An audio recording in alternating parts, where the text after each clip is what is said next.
Hello friends, welcome back to our channel. இந்த video பார்த்துட்டு இருக்க எல்லாருக்கும் பெரிய வணக்கம். இந்த வீடியோல நம்ம என்ன பார்க்க போறோம் அப்படினா பிரெக்னன்சிக்கு ரொம்ப சீரியஸா நான் ட்ரை பண்ணிட்டு இருக்கேன் அப்படின்றவங்க இத கண்டிப்பா ஃபாலோ பண்ணுங்க. நாள் தள்ளி போகும்போது பீரியட்ஸ் நாள் தள்ளி போயிடுச்சு அப்படினும்போது என்ன மாதிரி உணவுகள் எடுக்கணும், எதெல்லாம் எடுக்க கூடாது அப்படின்றத இந்த வீடியோல நம்ம பார்க்க போறோம். மெயினா இந்த வீடியோ யாருக்கு ரொம்ப இம்பார்ட்டன்ட் அப்படினு பாத்தீங்கன்னா இப்பதான் ரீசன்ட்டா நான் ட்ரை பண்ண ஆரம்பிச்சிருக்கேன். எனக்கு பெருசா பிரெக்னன்சி ரிலேட்டட்லாம் தெரியலன்றவங்க கண்டிப்பா இந்த வீடியோ எண்ட் வரைக்கும் பாருங்க. ஆல்ரெடி எனக்கு இத பத்திலாம் ஐடியா இருக்கு அப்படின்றவங்க இதெல்லாம் கரெக்ட்டா ஃபாலோ பண்றமா அப்படின்றத கன்ஃபார்ம் பண்ணிக்கோங்க. பீரியட்ஸ் தள்ளி போகும்போது 100% கர்ப்பமா இருக்குமோ இல்லையோ இத ஃபாலோ பண்றது உங்க ஒருவேளை நீங்க பிரெக்னன்ட்டா இருக்கீங்க அப்படினா அந்த ஏர்லி ஸ்டேஜ்ல உங்க பிரெக்னன்சியை சப்போர்ட் பண்றதுக்கு ஹெல்ப் பண்ணும். சோ அதுக்காக தெரிஞ்சு வச்சுக்கிறது ரொம்ப நல்லது.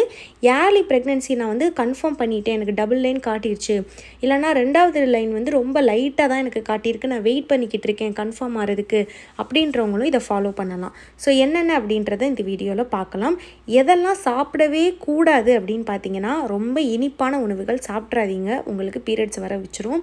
ரொம்ப ஸ்வீட் ஐட்டம், அது வீட்ல செஞ்சதா இருந்தாலும் சரி கடையில வாங்குனதா இருந்தாலும் சரி ஓவரா இனிப்பு இருக்க உணவுகள் சாப்பிடாதீங்க. ஓவர் காரம் இருக்க உணவும் சாப்பிடவே செய்யாதீங்க. அதுவும் வீட்ல இருந்தாலும் சரி வெளியே இருந்தாலும் சரி ஓவர் இனிப்பு காரம் சேர்க்கவே கூடாது. அதுக்கப்புறம் பாத்தீங்கன்னா இந்த பைனாப்பிள், பப்பாயா, மாம்பழம் இது மூணும் தொடவே கூடாது. நண்டு சாப்பிடக்கூடாது. பிரானும் முடிஞ்ச அளவு அவாய்ட் பண்ணுங்க. நாட்டுக்கோழி கூடவே கூடாது. இந்த உணவுகள்லாம் என்ன பண்ணும் அப்படின்னு பார்த்தீங்கன்னா உங்களுக்கு பீரியட்ஸ் வர வச்சிரும். ஸோ இதெல்லாம் எடுத்துக்கவே கூடாது மெயினாக. அதே மாதிரி அவுட் சைடு நான்வெஜ் வாங்கி சாப்பிட்றதையும் அவாய்ட் பண்ணுங்கள். இது ஒரு சேஃப்டிக்காக. ஒருவேளை உங்களுக்கு வயிறு ஒத்துக்காமல் போகிறதுக்கு வாய்ப்பு இருக்குது. ஸோ அவுட் சைடில் நான்வெஜ்ஜு சாப்பிடாதீங்க. சிக்கன் வீட்டில் செஞ்சது சாப்பிட்லாம், எக்கு சாப்பிட்லாம், மட்டன் சாப்பிட்லாம், இதெல்லாம் ஓகே சேஃப் தான். என்ன மாதிரி உணவுகள் நிறைய எடுத்துக்கணும் அப்படின்னு பார்த்தீங்கன்னா மெயினாக ஒரு பேலன்ஸ்டான ஒரு ஃபுட்டு, ஒரு ஹெல்தி ஃபுட்டு நீங்கள் கண்டினியூ பண்ணாலே போதும். ஹச்சிஜி ஹார்மோன் அப்படின்றது ஒரு பிரெக்னன்சிக்கான ஹார்மோன், உங்கள் எல்லாருக்குமே தெரியும். அந்த ஹச்சிஜி ஹார்மோன் இருந்தால் தான் உங்கள் யூரினில் டபுள் லைன் காட்டும். அதுக்கப்புறம் பார்த்தீங்கன்னா பிளட் டெஸ்ட்டுமே பார்த்தீங்கன்னா நீங்கள் பாசிட்டிவ் அப்படின்னு டாக்டர் சொல்லுவாங்க. இந்த ஹச்சிஜி ஹார்மோனை சப்போர்ட் பண்ணுறதுக்கு என்ன மாதிரி உணவுகள் வேணும் அப்படின்றத இந்த வீடியோவில் நான் உங்ககிட்ட சொல்ல போகிறேன்.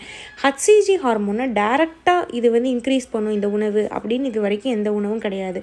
இப்போ எப்படி நம்ம ப்ரொஜெஸ்ட்ரான், ஈஸ்ட்ரோஜன் ஹார்மோனுக்குலாம் இந்த உணவு அந்த உணவுன்னு சொல்கிறோம், அதே மாதிரி இந்த ப்ரெக்னன்சி ஹச்சிஜி ஹார்மோனை டேரெக்டாக எந்த ஒரு உணவுமே உங்களுக்கு கொடுக்காது. ஆனால் இந்த ஹார்மோனை நல்லா மெயின்டைன் பண்ணுறதுக்கு, இது நல்ல லெவலில் இருக்கிறதுக்கு சில உணவுகள் ஹெல்ப் பண்ணும்.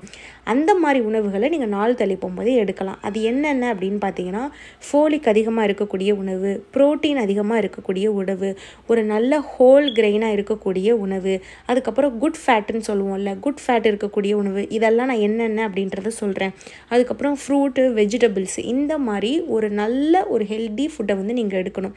ஸோ புரோட்டீன் இருக்கக்கூடிய உணவுகள்னால் முட்டை, அதுக்கப்புறம் பார்த்திங்கன்னா சுண்டல் வகைகள், நட்ஸு, இது எல்லாமே புரோட்டீன் இருக்க உணவு எடுக்கணும். ஃபோலிக் இருக்கக்கூடிய உணவு எதில் ஃபோலிக் இருக்குன்னா பயிறு வகைகளில் ஃபோலிக் இருக்கும், எக்கில் இருக்கும், பாதாமில் இருக்கும், க்ரீன் வெஜிடபிள்ஸ் எல்லாத்துலேயுமே ஃபோலிக் நிறையா இருக்கும். சவுசோக்கா, பீக்கங்காய், புடலங்காய் இதிலலாம் ஃபோலிக் நிறையா இருக்கும். வாழைப்பழத்தில் நிறையா இருக்கும், இதெல்லாம் எடுக்கணும். அதுக்கப்புறம் குட் ஃபேட் அப்படின்னு சொல்லக்கூடியது இந்த மில்க்கு, தயிர், அதுக்கப்புறம் நட்ஸு, அதுக்கப்புறம் நான்வெஜ் நீங்கள் சாப்பிட்றீங்க அப்படின்னா இந்த எக்கு, மட்டன் இதெல்லாம் குட் ஃபேட் இருக்கக்கூடியது. இந்த மாதிரி உணவுகள் எடுக்கணும். ஸோ அதுக்கப்புறம் பார்த்திங்கன்னா ஃப்ரூட்ஸ், வெஜிடபிள்ஸ் பொறுத்த வரைக்கும் நான் சொன்ன மாதிரி அந்த பழங்கள், அப்போ பைனாப்பிள், பப்பாயா, மேங்கோ, இது தவிர மற்ற உணவு ஆரஞ்சு, கிரேப்ஸு, ஆப்பிள், இந்த மாதிரி உணவுகள் எடுத்துக்கலாம். வெஜிடபிள்ஸ் க்ரீன் வெஜிடபிள்ஸ் நிறைய சேர்த்துக்கணும். அப்புறம் விட்டமின் டி உணவும் பார்த்திங்கன்னா இந்த ஹச்சிஜி சப்போர்ட் பண்ணுறதுக்கு ரொம்ப ஹெல்ப் பண்ணும். விட்டமின் டி உணவு அப்படின்னா என்னென்ன அப்படின்னா எக்கு, ஆரஞ்சு, பன்னீர், மஷ்ரூம், இதெல்லாம் பார்த்திங்கன்னா விட்டமின் டி இருக்கக்கூடிய உணவு. அதுக்கப்புறம் பார்த்திங்கன்னா சூரிய ஒளியிலையும் விட்டமின் டி இருக்குது. ஸோ இந்த மாதிரி இருக்கக்கூடிய சுண்டல் வகைகள், பயறு வகைகள், அதுக்கப்புறம் பார்த்திங்கன்னா நல்லா கோதுமையில் செஞ்ச உணவுகள், ரைஸு, ஒரு நல்ல ஒரு ரீஃபைன்டு மைதா இந்த மாதிரி இல்லாமல் ஒரு நல்ல தானியங்கள், நல்ல பழம், நல்ல காய்கறி, இந்த மாதிரி ஒரு பேலன்ஸ்டு டயட் எடுத்தாலே போதும் அந்த ஹச்சிஜியை நல்லா வச்சுக்கிறதுக்கு மெயின்டைன் பண்ணும். ஸோ இந்த மாதிரி உணவுகள் எடுங்க. ஹீட் அதிகமாக உண்டு பண்ணுற உணவுகள் எடுக்காதீங்க. ஆல்ரெடி எடுக்கிற ரெமிடி கண்டினியூ பண்ணுங்கள். இப்போ நீங்கள் சீட் சைக்கிளிங் எடுக்கிறீங்க, நான் செகண்ட் சைக்கிள் வந்து எல்லோ சன்ஃப்ளவரும் எடுத்துகிட்ருக்கேன் அப்படின்னா அந்த எடுக்கிற விதைகளை கண்டினியூ பண்ணுங்கள். வெந்தய டீயை கண்டினியூ பண்ணுங்கள். ஆல்ரெடி என்ன ரெமிடி எடுக்கிறீங்களோ அது எல்லாமே நீங்கள் நாள் தள்ளி போனாலும் கண்டினியூ பண்ணலாம். எந்த ஒரு பிரச்சனையும் கிடையாது. நான் சொன்ன உணவுகளை மட்டும் நீங்கள் அவாய்ட் பண்ணுங்கள், கவனமாக இருங்க. மற்றபடி ஓரளவு நல்ல ஒரு ஹெல்த்தியான உணவுகள் எடுத்தாலே போதும். உணவுகள் பொறுத்த வரைக்கும் உங்களுக்கு எந்த பிரச்சனையும் வராது. இதுக்காக தான் இந்த வீடியோ. இந்த வீடியோ பார்த்த எல்லாருக்கும் ரொம்ப நன்றி.